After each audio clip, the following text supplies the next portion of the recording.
जी अस्सलाम वालेकुम। आज हमने पढ़ना है एक्सरसाइज चैप्टर नंबर 5 पेज 93। तो सबसे पहले ये एमसीक्यूज़ को देख लें। एमसीक्यूज़ में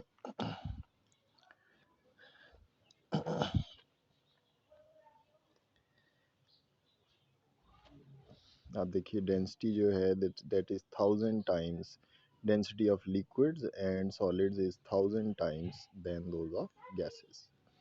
दूसरे नंबर पे है डेंसिटी ऑफ गैसेस जो है उसके यूनिट क्या होते हैं, ग्राम पर डेसीमीटर क्यूब। नंबर 3 में है कि फ्रीजिंग पॉइंट पर सॉलिड और लिक्विड जो हैं वो आपस में इक्विलिब्रियम, डायनामिक इक्विलिब्रियम में होते हैं। नंबर 4 सॉलिड्स जो हैं, सॉलिड पार्टिकल, उनके अंदर सिर्फ और सिर्फ वाइब्रेशनल मोशन ही पाया जाता है। उसके बाद है जी कि एमॉर्फस सब्सटेंस कौन सी होती है, तो वो है ग्लूकोज। और 1 एटमॉस्फेरिक प्रेशर पास्कल में क्या चीज़ है, 101325। उसके बाद है जनाब एवेपोरेशन प्रोसेस के दौरान लिक्विड के मॉलिक्यूल, वही लिक्विड के मॉलिक्यूल सरफेस से एस्केप करते हैं जिनकी एनर्जी वेरी हाई होती है। और उसके बाद है कि हाइड्रोजन गैस चूँकि सबसे लाइटर गैस है, लाइटेस्ट गैस है, इसलिए इसकी डिफ्यूजन फास्टेस्ट है। क्वेश्चन नंबर 9 इंटरमॉलिक्यूलर फोर्सेस पहली ऑप्शन है, दूसरी एक्सटर्नल प्रेशर, तीसरी नेचर ऑफ लिक्विड, चौथी है इनिशियल टेम्परेचर ऑफ लिक्विड। तो सवाल क्या है, बॉइलिंग पॉइंट पे किस चीज़ का इफेक्ट नहीं होता, तो वो है initial temperature. Question number 10 density of A gas increases, कब इंक्रीज करेगी, जब उस पर प्रेशर बढ़ाएंगे तो उसका वॉल्यूम कम हो जाएगा तो उसकी डेंसिटी बढ़ जाएगी। जब वॉल्यूम कम होगा मास तो उतना ही रहेगा तो डेंसिटी बढ़ जाएगी। Number 11 vapour pressure of a liquid increase करता है with the increase of temperature. तो ये तो हो गए जी एमसीक्यूज। उसके बाद हम आ जाते हैं शॉर्ट क्वेश्चंस की तरफ। देयर आर 7 शॉर्ट क्वेश्चंस, इनको हम जो है वो की बुक से देख लेते हैं, इसको बाद में देख लेते हैं। पहले ये देख लें कि ये बॉयल्स लॉ भी पढ़ चुके हैं, वेरिफिकेशन भी है इसकी, ये निशान भी मैंने लगवाए हुए हैं, जो लाइनें छोड़नी थी जिस तरह से भी सारा मैंने आपको बताया हुआ है। अगर किसी को फिर याद नहीं है, भूल गया है, तो फिर वो दोबारा भी पूछ सकते हैं। वैसे मैंने निशान लगवाए हुए हैं। चार्ल्स लॉ का भी इसी तरह ही है, उसमें याद रखना है कि verification, experimental verification Charles law में भी करनी होती है। उसके बाद है vapour pressure and how it is affected by intermolecular forces. ये लॉन्ग क्वेश्चंस में जो वेपर प्रेशर और उसके जो फैक्टर्स थे, 3 फैक्टर्स थे गालबन, ये हमने पढ़ लिए हुए हैं। ये है जी वेपर प्रेशर, ये आप देखें कि ये वेपर प्रेशर, पीछे से लाइनें भी छुड़वाई थी मैंने आपको, डायनामिक इक्विलिब्रियम, और इसकी डेफिनेशन थी और यहाँ तक था। उसके बाद मैंने आपको यहाँ पर ये लाइनें छुड़वा दी थी, मैंने कहा था कि ये कर लें आफ्टर सम टाइम से लेकर और कंडेंसेशन तक। ठीक है, ये हो गया। आगे फिर डेफिनेशन है और this is called the dynamic equilibrium. इनमें से मैंने कहा था 2 कोई सी डायग्राम बना दें और ये 3 फैक्टर्स हैं इसके जो कि इफेक्ट कर रहे हैं। और इसके अंदर जो लाइनें छुड़वाई हुई हैं मैंने आपको निशान भी लगा दिए हैं, ये आप इसमें से देख लें। ये जो ब्रैकेटें हैं इनके अंदर आप करें, बाकी छोड़ दें बेशक, लाइनें जो भी इसके अलावा है। उसके बाद नेक्स्ट क्वेश्चन था बॉइलिंग पॉइंट, और इसके भी फैक्टर्स हैं, ये भी हम कर चुके हैं। ये बॉइलिंग पॉइंट का टॉपिक है, इसके निशान भी लगे थे, लगवाए थे आपको, ये निशान इसमें भी लगे हुए हैं और ये पढ़ा चुके हैं, पढ़ चुके हैं, हम क्लास में ही पढ़ चुके हैं। और ये इसके फैक्टर्स हैं, 3 फैक्टर्स यहाँ तक, प्रेशर कुकर तक। उसके बाद है diffusion in liquids along with the factors. तो ये डिफ्यूजन इन लिक्विड है, ये भी हम पढ़ चुके हैं।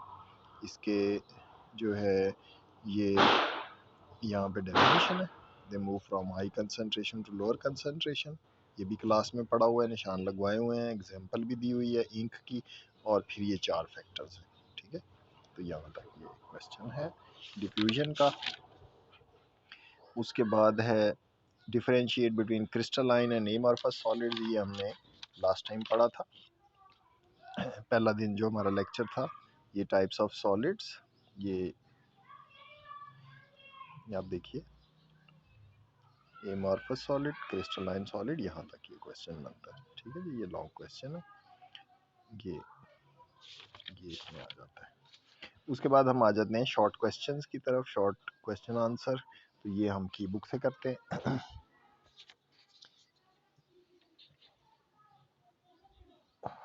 तो ये है जनाब, ये देखें, पहला है what is diffusion, explain with an example.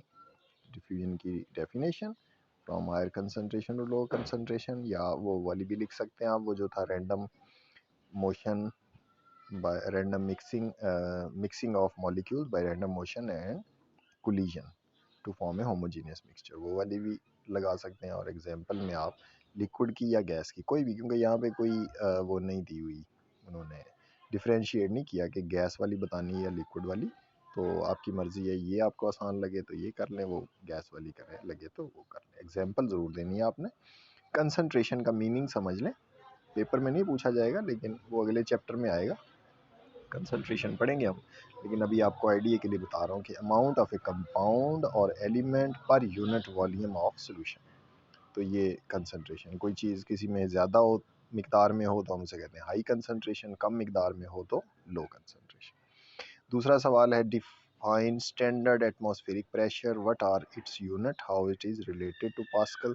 तो ये एटमॉस्फेरिक प्रेशर की डेफिनेशन, द प्रेशर यहाँ से लेकर by exerted by column mercury column of 760 millimetre at sea level. ठीक है, और इसके अंदर टेम्परेचर का भी जिक्र था, एट ए पर्टिकुलर टेम्परेचर, और ये 1 atmosphere is equal to 760 millimetre is equal to 760 torr, और ये न्यूटन पर मीटर, और ये पास्कल और न्यूटन मीटर एक बराबर हैं, और मिलीमीटर और टॉर आपस में बराबर है। 1 pascal is equal to 1 newton per metre square. Why are the densities of gases lower than those of liquid, तो ये भी हमने पढ़ा था कि इनकी गैसेस के अंदर मास लाइट होता है, डिस्टेंस ज़्यादा होता है, डेंसिटी कम होती है, और नेग्लिजिबल इंटरमॉलिकुलर फोर्सेस होती हैं गैसेस की, इस वजह से डेंसिटी, मॉलिक्यूल दूर दूर होते हैं, डेंसिटी कम होती है।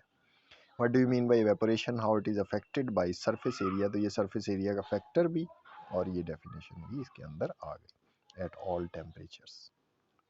उसके बाद है टर्म एलोट्रॉपी, ये हम पढ़ चुके हैं, तो ये डेफिनेशन है। एलिमेंट, एलिमेंट का याद है ना, मैंने आपको बताया था, एलिमेंट का आपने ज़रूर लिखना है, कंपाउंड का लफ्ज़ नहीं लिखना आपने।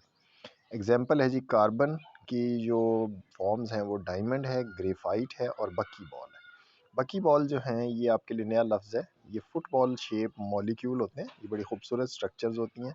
तो बकी बॉल्स, यही स्पेलिंग आप गूगल पे सर्च करें, और ग्रेफाइट और डायमंड भी, तो आप इनकी पिक्चर्स भी गूगल पे सर्च कर सकते हैं, बड़ी खूबसूरत इनकी डायग्राम्स हैं। आपके कोर्स में चूँकि बुक में नहीं बनी हुई, तो इसलिए वो मैं नहीं आपको बना के दे रहा, लेकिन आप उस पर गूगल पे सर्च कर सकते हैं। दूसरी एग्जांपल है सल्फ़र और रोम्बिक और मोनोक्लिनिक, और साथ में उन्होंने प्लास्टिक भी ऐड कर दिया, हालांकि बुक में नहीं है, लेकिन प्लास्टिक जो है वो उसकी एलोट्रॉपिक फॉर्म नहीं होती, वो जस्ट एमॉर्फस फॉर्म होती है उसकी, वो उन्होंने ऐसे लिख दिया इसमें, आप ना भी लिखें तो कोई हर्ज नहीं है। उसके बाद है क्वेश्चन नंबर 6, सल्फ़र जो है वो 100 डिग्री सेल्सियस पे कौन से फॉर्म में एग्जिस्ट करेगी, तो वो आपको याद है, ये 96 है, तो इधर मोनोक्लिनिक है, तो ये मोनोक्लिनिक, ये यही इक्वेशन आप यहाँ भी लिख सकते हैं, और इसका मेल्टिंग पॉइंट वो कहता है 113 तक जो है ये मोनोक्लिनिक में रहेगी। 113 के बाद फिर जब ये मेल्ट होती है और दोबारा से वो कंडेंस करती है तो प्लास्टिक सल्फर बन जाती है। उसके बाद ये डिफरेंस बिटवीन एवेपोरेशन और बॉइलिंग पॉइंट दिया हुआ है, तो आगे देखें, दोनों की तरफ इनकी डेफिनेशन दी हुई है, और एग्जाम्पल जो है वो नहीं दी हुई, तो वो मैंने लिख दिया है, तो ये आप भी नोट कर लें। It takes place at all temperatures, और ये for example water evaporates at all temperatures, और ये एक डेफिनेट यानी शार्प होता है इसका melting point, fixed melting boiling point, sharp boiling point और फिक्स्ड बॉइलिंग पॉइंट होता है, और वाटर का बॉइलिंग पॉइंट है 100 डिग्री सेल्सियस। तो ये थे 7 शॉर्ट क्वेश्चंस। अब हम आ जाते हैं न्यूमेरिकल्स की तरफ, जो आगे इसका है वो अगली वीडियो में।